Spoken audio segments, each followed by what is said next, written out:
Hello বন্ধুরা, কেমন আছো তোমরা সবাই? আশা করি সকলে অনেক অনেক ভালো আছো। নতুন আরেকটি ব্লগে সবাইকে স্বাগত। তো আজকে আমরা যাব ফিশিং করতে। আমাদের এখানে বর্ষা কিন্তু প্রায় শেষের দিকে, এইবার এখনো পর্যন্ত বর্ষার পানিতে ভেজা হয়নি, বর্ষার পানিতে যাওয়া হয়নি। তো আজকে যাব সোজা ফিশিং করতে।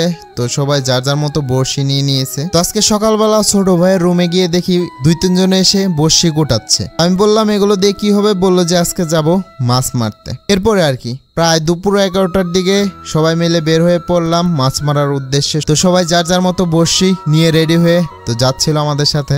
আর আমাদের এইখানে এটাকে বলে টুন বড়শি। তো এটা কিন্তু অনেক জায়গায় কচুরি পানা যেগুলো আছে ওগুলো দিয়ে অনেকেই মারে। তো মেন কথা হলো ভাই, এটা ভেসে থাকলেই হলো। এটার সাথে কেঁচু দিয়ে অনেকেই কেঁচু জিনিসটা ভাই ঘৃণা করে। আসলে আমাদের এখানে মাছের জাতীয় খাবার এই কেঁচুই, কিছু ছাড়া ভাই মাছ সেরকম একটা ধরে না। যাই হোক, ওরা হচ্ছে এই কেঁচুগুলো বড়শির সাথে গুটিয়ে এরপরে রেডি হয়ে আমাদের সাথে যাচ্ছিল। তো আমরা হচ্ছে মোট 5 জন আছি, আমাদের সবার কাছেই কিন্তু বড়শি আছে। তো এবারে বর্ষার পানিটা কিন্তু সেরকম একটা হয়নি, যার কারণে বর্ষার পানিতে যাওয়াও সেরকম একটা হয়নি। তো এবারে ভাবলাম ঠিক আছে আজকে যাব মাছ মারবো, দেখি ভাই মাছ কতগুলো পাই। মাছ পাবো কিনা জানি না, তবে ওদের সাথে গিয়ে যে ভাই একটা মজা, এই মজাটা ভাই আমি কোথাও পাবো না। যাই হোক, ওদের সাথে আসছিলাম, ওরাও আমাদের সাথে আসছিল। পরে ছোট ভাই বললো যে তোরা একটু অন্য দিক দিয়ে যা, এক জায়গায় যদি সবাই বড়শি ফেলি সেক্ষেত্রে কিন্তু মাছ সেরকম একটা পড়বে না। আর সবারই বড়শি কিন্তু প্রায় 100-র উপরে, 100, 150, 200 করে এক একজনের বড়শি। আমার ছোট ভাইয়েরই হচ্ছে প্রায় 150 বড়শি। তো এরকম করে কিন্তু সবারই প্রায় 150 করে বড়শি আছে।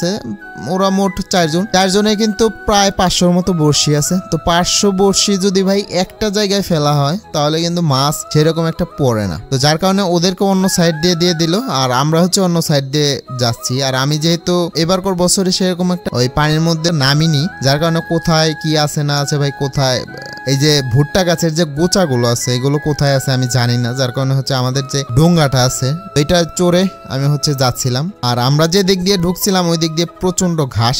তো ঘাসের জন্য কিন্তু হেঁটে যাওয়াটা ভাই আসলে অসম্ভব বলা যায়। তো হেঁটে যাওয়া যাবে, প্রচুর কষ্ট হবে। আর এখানে কিন্তু পানিও সেরকম একটা নেই, গিরা পানির মতো আর কি হবে। তো যাই হোক, যেতে যেতে দেখলাম ভাই প্রচুর পরিমাণ শাপলা হয়েছে এবার চোখের মধ্যে। শাপলা দেখে তো ভাই সেই ছোটবেলার কথা মনে পড়ে গেল। যাই হোক, এরপরে চলতে চলতে আমরা গিয়ে একটা জায়গায় দাঁড়ালাম।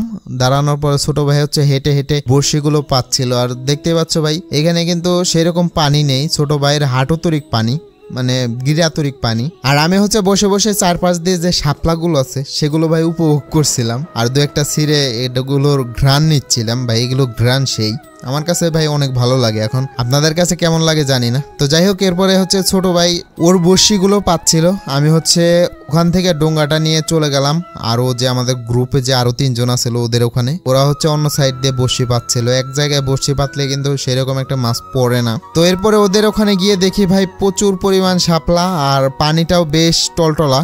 ওইখানে ঘাসও সেরকম একটা ছিল না, যার কারণে হচ্ছে আমি আমাদের ডোঙ্গা থেকে নেমে এরপরে ওখানে একটু লাফালাফি করছিলাম। আর লাফালাফি করতে গিয়ে ভাই আমার ফোনটা গেল পড়ে পানির মধ্যে। তো যাই হোক, পানির মধ্যে পড়লেও কোনো সমস্যা নেই, কারণ আজকে আমি হচ্ছে ফোনের ওয়াটারপ্রুফ যে কেস আছে তো সেগুলো নিয়ে আসছিলাম। তো যার কারণে কিন্তু সেরকম কোনো প্রবলেমই হয়নি। তো আমি তোমাদের পানির নিচে কি আছে এগুলো তোমাদের যদি একটু দেখাই, এখানে ভাই বেশ টলটলা পানি। তো আমি যদি তোমাদের একটু দেখাই, দেখো নিচে কিন্তু ভাই শুধু এই যে শাপলা যেগুলো আছে এগুলোর জ্বর, আর এমনিতে মাছ টাছ ভাই সেরকম একটা দেখা যায় না। যাই হোক, আজকের আবহাওয়াটা বেশ ভালো। তো কিছুক্ষণ পরে আমি হচ্ছে ওদের ওখান থেকে চলে আসছিলাম। তো আমার ছোট ভাই যেখান দিয়ে বড়শি পাচ্ছিল তো সেখানে চলে আসছিলাম। আর এসে দেখি ভাই একটা বড়শি কেমন যেন লাভ পাচ্ছে, মানে মাছে টানাটানি করছে এরকম দেখলাম। দেখার পরে গিয়ে দেখি ভাই একটা মাছ পড়েছে। তো পরবর্তীতে ওইটা হচ্ছে ডোঙার ভিতরে রাখলাম, রেখে দেখি ভাই চারপাশ দিয়ে অনেক জায়গায় এরকম মাছে টান পারছে। তো গিয়ে তো বেশ ভালোই ভাই,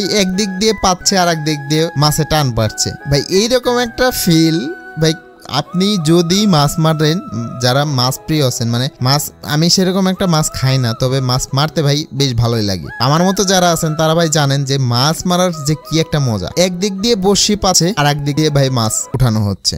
বড়শি পাতা কিন্তু এখনো শেষ হয়নি, এদিকে দেখা যায় একদিক দিয়ে মাছ ধরছে। তো যাই হোক, আমি হচ্ছে এই মাছগুলো টেনে টেনে উঠাচ্ছিলাম। এই মাছগুলো কিন্তু বড়শিটা নিয়ে অনেক দূর চলে যায়। এইখানে চারপাশ দিয়ে যে ঘাসগুলো আছে এই ঘাসগুলোর সাথে অনেক সময় পেঁচিয়ে যায়। তো এগুলো হচ্ছে আমি ছাড়িয়ে ছাড়িয়ে ছাড়িয়ে দু একটা করে ডোঙার ভিতরে রাখছিলাম। আর পানির তলে ভাই মাছগুলো দেখো কেমন, পানির তলে কিন্তু এই যে ঘাসগুলো আছে এই ঘাসগুলোর সাথে পেঁচিয়ে ভাই এমন একটা অবস্থা করে ফেলে এই মাছগুলো। যাই হোক, এরপরে হচ্ছে ছোট ভাই আসলো, আসার পরে ওর সাথে দুজনে মিলে আরো কিছু মাছ পেলাম, প্রায় 4-5টা মাছের মতো সেই সময় পেয়েছিলাম। তো পরবর্তীতে ভাবলাম যে এইভাবে যদি আমরা মাছ মারতে থাকি তাহলে ভাই সারা দিন কাভার হয়ে যাবে। প্রচন্ড রোদ, এত রোদের মধ্যে ভাই এখানে থাকা সম্ভব না। আমরা যেহেতু প্রায় 11টার দিকে আসছিলাম এই চকের মধ্যে মাছ ধরতে, তো পরবর্তীতে আমরা হচ্ছে সবাই মিলে বাসার উদ্দেশ্যে রওনা দিই, সবাই মিলে বাসায় চলে আসি। আমি আর আমার ছোট ভাই হচ্ছে আমরা ভাই এত পরিমাণ রোদ ছিল, আর আমি যেহেতু এরকম একটা বর্ষার পানিতে যাইনি